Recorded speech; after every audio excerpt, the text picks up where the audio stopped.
Bonjour à toutes, bonjour à tous. Et pour cette nouvelle conférence dans le cadre de cette seconde fête de l'aviation, nous allons traiter du voyage vers Mars en posant une question: réalité ou utopie? Pour ce faire, j'accueille avec grand plaisir Antoine Meunier, journaliste scientifique. Bonjour Antoine. Bonjour Jean-Michel. Merci d'avoir répondu à cette invitation. Nous allons préciser que vous êtes le créateur d'un site internet dédié que je vous laisse nous présenter en quelques instants. Alors, ce site, c'est lachroniquespatiale.com. C'est un site qui traite de l'actualité spatiale avec peut-être un petit angle prononcé sur la technologie spatiale. Un site dont la nouvelle version est en ligne maintenant depuis un certain temps, avec des changements à venir, dont notamment une newsletter qui sera disponible à partir de jeudi. Donc, n'hésitez pas, allez vous inscrire sur lachroniquespatiale.com. Voilà. Alors avec vous, nous allons faire une sorte de chronique martienne en parlant d'une aventure qui finalement est relancée, mais commencée depuis déjà longtemps avec des succès divers et variés. Aujourd'hui, est-ce qu'on peut escompter que réellement les vols habités ce soit pour bientôt? Vous y répondrez dans la longueur, mais tout de suite là, est-ce qu'on peut réellement penser que ce serait une réalité plus qu'une utopie? Alors, une réalité, oui, mais à mon avis, pas pour tout de suite. On va tâcher de donner quelques clés de compréhension, déjà pour savoir déjà de quoi on parle. Depuis quand la planète Mars intéresse-t-elle les hommes? Depuis quand se disent-ils: «On pourrait aller la voir d'un peu plus près»? Elle intéresse les hommes, je dirais, depuis très longtemps, hein, depuis pratiquement, je ne vais pas dire la nuit des temps, C'était les euh, astronautes. mais presque. Les écrivains de science-fiction, Bradbury notamment, H.G. Wells, nous ont fait rêver au travers de leurs écrits.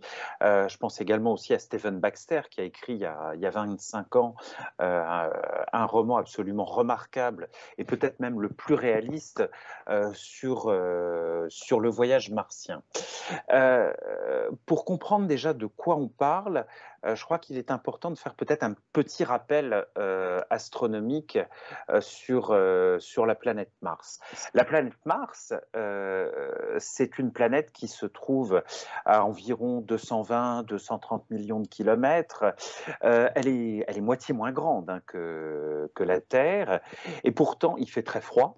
Il peut faire très froid la nuit, le thermomètre descend à 100 degrés en dessous de zéro. On peut avoir parfois quelques températures estivales, enfin peut-être pas estivales, mais automnales, 15 degrés.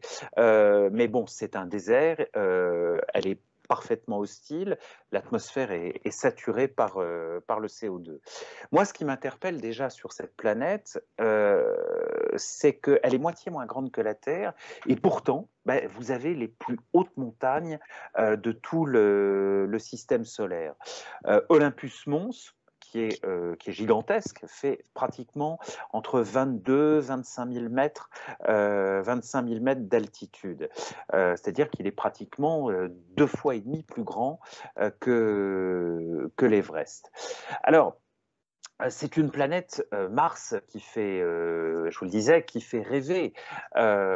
Pendant très longtemps, on imaginait que, enfin les astronomes de la fin du 19e siècle ont imaginé que Mars était peut-être habitable, qu'il y avait même des canaux artificiels qui ont été façonnés peut-être par des Martiens. Alors, ça, c'est une vision qui va perdurer jusqu'à peu près au milieu des années 60. Vous avez, depuis les années 60, pas loin d'une cinquantaine de missions qui ont été envoyées en direction de Mars. La toute première, elle est américaine, c'est Mariner 4. Elle n'est pas conçue pour se poser à la surface de Mars. À l'époque, on est dans les années 60, c'est le programme Apollo. On commence à s'intéresser aux planètes. On envoie des émissaires à travers le système solaire pour essayer de découvrir à quoi peuvent ressembler ces nouveaux mondes étranges, comme dirait le capitaine Kirk. Avec Mariner 4, ben là, il y a un mythe qui va s'effondrer, c'est celui des canaux visualisés par Schiaparelli, dont je vous parlais il y a quelques instants. On comprend que Mars est vraisemblablement un monde mort, du moins en apparence, hein, pour l'instant. On n'a encore rien découvert. Alors, c'est les années 60, c'est la conquête de l'espace, on envoie des engins à travers, on commence à envoyer des engins à travers le système solaire. Et puis les Soviétiques vont tenter, les premiers, un atterrissage à la fin de l'année 1971 avec la sonde Mars 3. Cette sonde va réussir parfaitement son atterrissage, seulement elle va fonctionner 20 petites secondes avant de s'éteindre définitivement. Alors 20 secondes, c'est un petit peu léger pour faire de la science. Elle a quand même le temps, Mars 3, d'envoyer un cliché qui est malheureusement pas très net, mais c'est le premier cliché envoyé depuis la surface de Mars. Il n'est pas américain, il est martien. Alors, quelques années après, là, c'est l'Amérique qui se lance à son tour dans la tentative d'un atterrissage sur Mars avec Viking, Viking 1 et ensuite Viking 2. Deux sondes spatiales qui vont rester actives, Viking 2 jusqu'en 80, Viking 1 en 82. On tente de déterminer si oui ou non il y a quelque chose quelque chose de vivant qui pourrait exister à la surface de Mars. Malheureusement, on n'a pas trouvé grand-chose. Hein, les résultats n'ont rien donné de prouvant. En dessous, je vous ai mis... Alors, après Viking, il y aura d'autres véhicules orbitaux, plusieurs véhicules orbitaux qui suivront. La situation orbitale actuelle, c'est-à-dire le nombre de sondes, les sondes orbitales qui sont présentes en 2021, il y a 8 sondes, il y a une chinoise, il y a une indienne aussi, il y a une sonde émirati qui tourne autour de Mars, et vous avez également 2 sondes européennes, la sonde Mars Express et le Trace-Gas Orbiteur, lancé il y a quelques années et qui a pour mission de déterminer si oui ou non, entre autres, on pourrait découvrir du méthane. Le méthane, c'est un gaz qui peut avoir une origine biologique. Il y a également un lander, c'est InSight, qui doit déterminer un petit peu quelle est l'activité géologique en sous-sol de la planète. Cela nous fait beaucoup de monde en orbite, mais est-ce que réellement le terrain de la planète peut être l'objet de recherche de nouvelles technologies, par exemple? Est-ce que réellement les premiers appareils qui ont atterri sur Mars, ou est-ce qu'on dit à Marcy, vous allez peut-être répondre à ça, parce qu'atterri c'était sur la Terre, qui se sont posés sur la planète, pour être plus simple. Est-ce qu'ils peuvent réellement faire progresser les choses et lancer une nouvelle dynamique? Alors, progresser les choses, ça, je ne sais pas. Il faut être honnête. Hein, depuis 50 ans, pour l'instant, on n'a rien trouvé qui puisse laisser penser qu'il y ait eu une quelconque forme de vie microscopique, microbienne dans le sol ou le sous-sol martien. On continue de chercher maintenant très régulièrement si oui ou non il y a quelque chose, mais au-delà de la recherche de la vie extraterrestre, vous parliez de technologie, de nouvelles technologies, ça amène justement le point suivant de mon exposé. Mars, c'est aussi un terrain pour de nouvelles technologies, pour tester de nouvelles technologies. On a prouvé en 1976 qu'il était possible de se poser à la surface de Mars. En 1997, avec Sojourner, le petit robot Sojourner, on prouve une chose, c'est qu'il est possible de se déplacer à la surface de la planète Mars. Alors, Sojourner, il n'est pas très très gros, hein. À la base, c'est un petit engin qui fait 10-11 kilos, qui devait fonctionner une semaine, mais qui a fonctionné 3 mois. Il a été bien au-delà de ce qu'on pouvait faire, de ce qui était envisagé, pardon. Et puis récemment, avec l'arrivée de la sonde Mars 2020, il y a eu le petit hélicoptère Ingenuity, un petit drone, 2 kilos, pas très très gros, avec des pales qui font une envergure d'environ 1,20 m, mais qui a prouvé une chose très importante, c'est qu'on peut voler dans le ciel martien. C'est envisageable. Pour la première fois, on a eu un engin qui a survolé le sol martien, des vols relativement brefs. Alors au départ, il devait faire, je crois, 5-6 vols. On est déjà à 13 vols d'accomplis. Ingenuity, c'est le pendant volant, entre guillemets, de Sojourner, à la mesure où il prouve qu'on peut envisager d'autres missions, des missions aériennes au-dessus de Mars. Il y a une mission aérienne qui est prévue, mais pas sur Mars, mais sur Titan, qui doit être lancée en 2027. À partir de 2027, précisons-le, c'est Dragonfly. Dragonfly, ça sera un drone d'à peu près 300 kg qui devra survoler les lacs de méthane de Titan. Donc ça c'est vraiment très intéressant. Et puis, pour parler des rovers, alors depuis maintenant 1997, il y a eu 3 générations de rovers qui se sont, je devrais même dire 4 en fait, mais vous allez comprendre pourquoi. Alors déjà, il y a eu Sojourner qui faisait 11 kilos. 7 ans plus tard, c'est Spirit et Opportunity, les Mars Exploration Rover, quasiment 200 kilos chacun. Ils ont parcouru des kilomètres. Opportunity a tout de même fonctionné jusqu'en 2018. Il a parcouru 45 kilomètres, ce qui est le record absolu. Et en 2012 arrive Curiosity. Alors Curiosity, c'est l'équivalent de votre voiture sur la planète Mars, un engin qui fait environ 1 tonne. Idem pour Persévérance, qui est arrivé au mois de février dernier.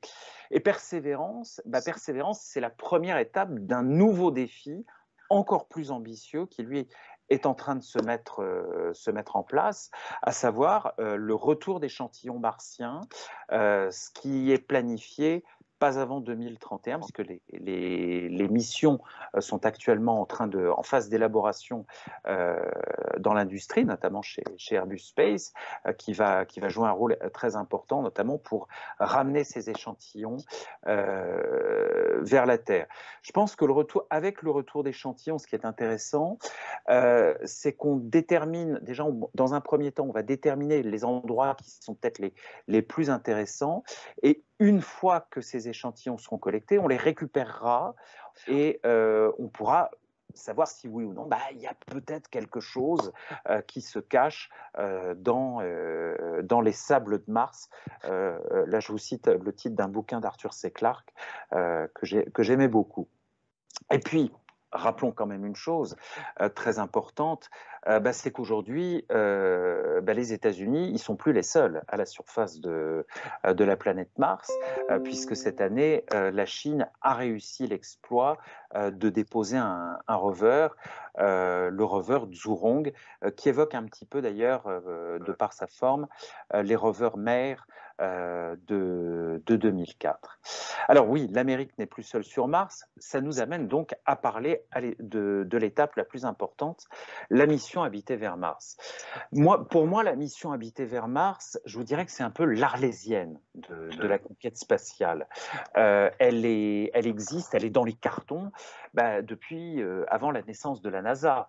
Von Braun avec das Mars Project, dès 1952, il imagine d'envoyer 70 hommes sur Mars. Dans les années 50, les grosses fusées type Saturne V, elles sont pas encore sur à quelques encablures d'être sur la planche à dessin. Et puis, l'idée, c'est qu'avec après la Lune, bah, il était question de passer à la planète Mars. Alors, le vice-président Spiro Agnew, le vice-président de Richard Nixon, dira bah, maintenant, il faut aller sur Mars. Si vous me permettez cette parenthèse, je crois qu'il a eu beaucoup de chance de ne pas aller en prison quelques années plus tard à la suite du scandale du Watergate. Nixon, bah, il va décider d'une autre voie hein, pour les vols habités, qui sera celle de la spatiale. Alors la mission habitée, c'est vrai qu'on en parle beaucoup, c'est l'objectif ultime hein, de la NASA d'ici là, mais Bill Nelson, l'actuel administrateur, l'a déclaré il n'y a pas très longtemps, pas avant la fin des années 2030. Donc je ne pense pas que ce sera dans les 10 ans, il semblerait très prématuré de dire que ce soit dans les 10 ans qui viennent. Et puis il y a aussi une donnée très importante, l'homme. Comment est-ce que l'homme va réagir, l'homme et la femme aussi, parce il est vraisemblable de dire qu'on enverra un équipage mixte. Sous quelle forme, je ne peux pas vous le dire dans l'immédiat, mais il faut savoir comment l'homme va réagir en s'éloignant de plusieurs centaines de millions de kilomètres. Alors en 2010-2011, il y a eu une expérience internationale réalisée avec, entre autres, la NASA et aussi les Russes, la mission Mars 500, qui a simulé un voyage martien pendant une période de 500 jours.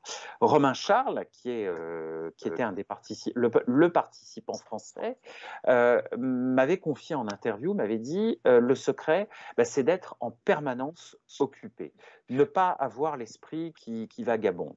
Il y aura sans doute d'autres choses qui seront testées. Il y a aussi aujourd'hui, pour mieux comprendre bah, les effets d'un confinement à longue échéance, vous avez des premiers pas hein, qui ont été faits. Il y a eu en 2015-2016 la One Year Mission avec notamment l'astronaute Scott Kelly, 1 an sur l'ISS, quasiment 1 an sur l'ISS. Et aujourd'hui, quand certains astronautes de la NASA, quand ils montent sur l'ISS, voient leur rotation prolongée de plusieurs mois. Alors ça, c'est déjà un premier pas hein, très important. On est allé au-delà de l'année en orbite avec Valérie Polyakov, qui est aujourd'hui, encore et toujours, le recordman de la mission la plus longue, 437 jours passés sur la station Mir entre 1994 et 1995. Alors, le schéma de la mission martienne à l'heure actuelle, c'est 900 jours dans l'espace. C'est très long, 900 jours. C'est 6-7 mois de voyage. Ensuite, vous devez rester 18 mois sur place.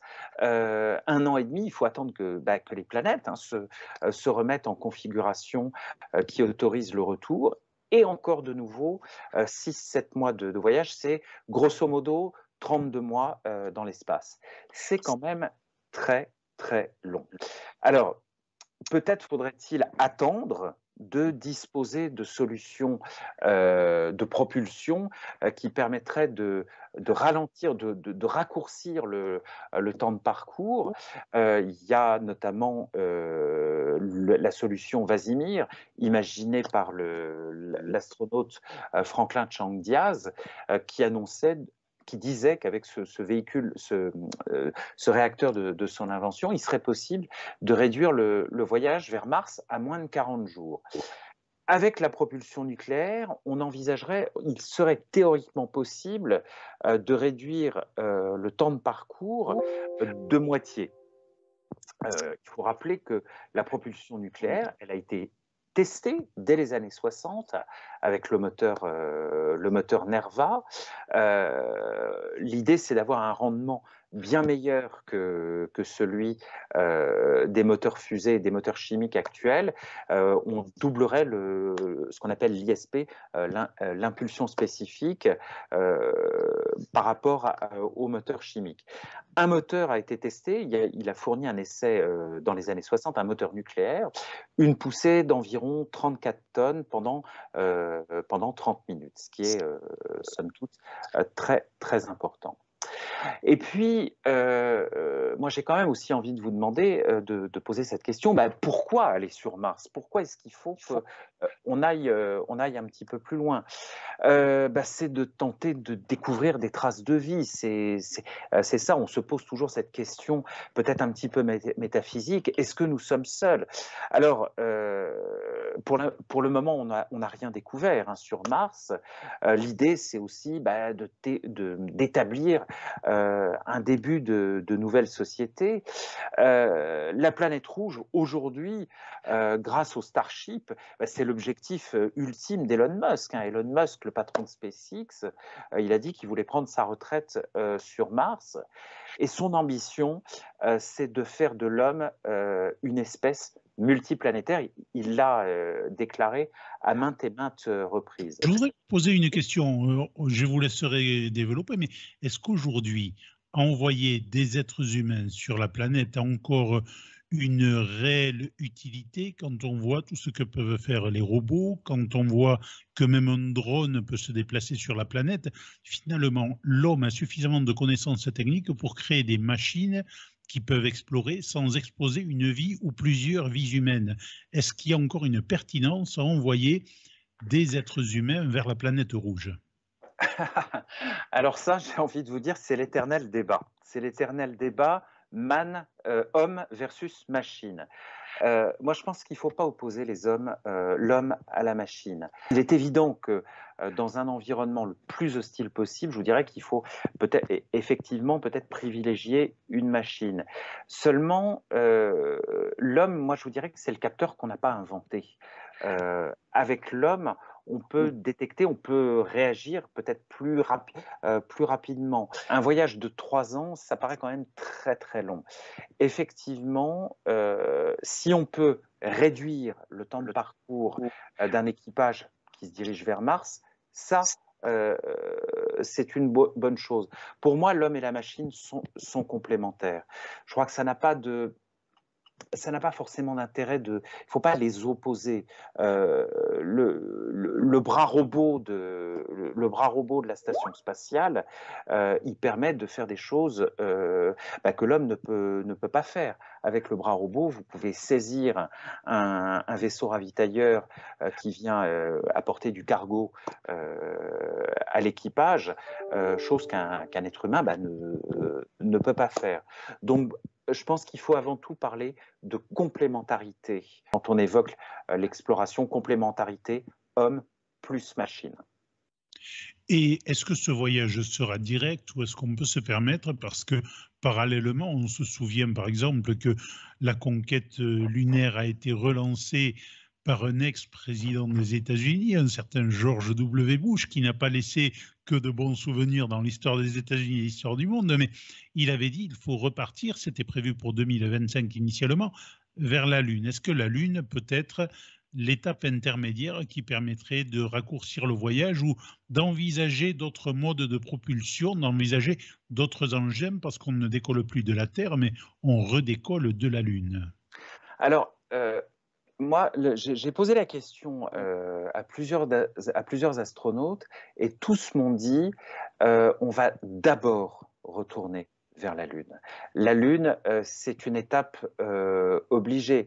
En gros, si vous voulez, quand vous apprenez à gravir une montagne, vous commencez d'abord par le Mont Blanc avant de passer à l'Everest. Il est préférable déjà de retourner vers la Lune parce que la Lune, c'est un terrain d'essai, hein, avant tout pour les astronautes, mais aussi pour le matériel. Et le Starship d'Elon Musk, il va d'abord être utilisé sur la Lune. C'est l'atterrisseur qui a été retenu dans la version lunaire pour se poser donc à la surface de la Lune. Donc d'abord, je pense qu'il faut utiliser la Lune avant d'envisager d'aller vers Mars. Je parle bien sûr d'une exploration habitée. Et ce retour vers la Lune serait à quel horizon désormais?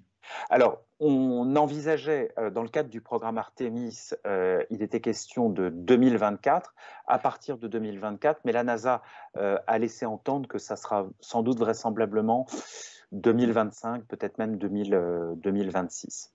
Du retard de toute façon, mais tout le monde ne peut pas avoir toujours le succès qu'ont eu finalement les Américaines depuis que Kennedy avait dit « nous atteindrons la Lune » et que ça a été fait en une décennie.